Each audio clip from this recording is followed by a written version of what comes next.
kuona vanhu kunge vanopenga. Mufana wangu atobayira jeki kutozona ndakuintroduce kwazvinoti munhu atoshuwa kuti DJ wangu nini atopa pastage pepe atoredi uridza. Already munhu akatoti are you ready for ulengende iye levels wataitozvinzwa ndo time akadzura jeki kumufana wangu achinetsana.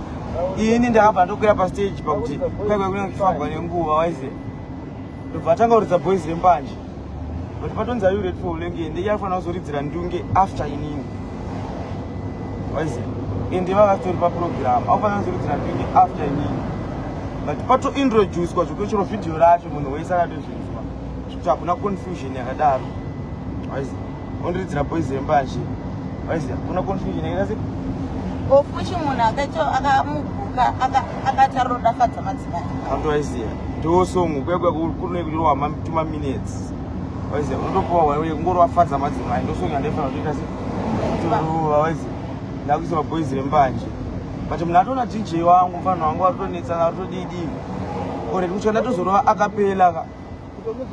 Kubva ndazongo redeem rakatozoiswa vanhu vatoona kuti waiziva late. Vanhu vatonetsana but munhu atonzwa achito introduce kwanzi ulengende. Akutanga kudzura jeki mufana kundotodza boys rembanje. Amoti fadza madzimai inga imbwe pa boys rembanje here. Amwandiziye. Waiziva handisi kutuka kana kuti handina hainona mukoma inotovafarira. Handambobva ndakashanda navo bva ndovafarira. Waiziva but apa handichavafarire pakuti pana vanhu vaitombokomplaina masabotage iwawo. Chitomboti waiziva but now sokumberegere kuna vataitoshora waiziva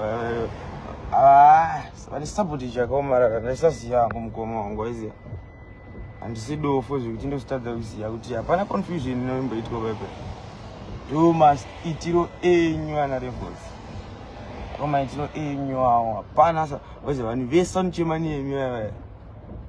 Those kind of zvinhu zvakutonge zvakatsiva zvakapfibikwa mubiya izvezvi.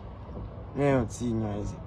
Because hakuna confusion yakadaro yekuti chero video kana oplaya video ndaintroduce kwa pakati 5 minutes ndisati ndakwira. Ndichitointroduce zvekuti hakuna confusion yekuti wakutanga kuridza ridhimu randunge indakwira pastage wodzivirira munhu jeki. Waiziva. Kuna confusion yakadaro. Asi zvisinei apomborerwai. Waiziva. But kudaro kunoita kuti girls inotijererwai. Waiziva. Patichiwisai nemamwe masabotage acho pamwe pacho zvese tombodhinisisa. Patombodi iyoyo. Waiziva. Anyway.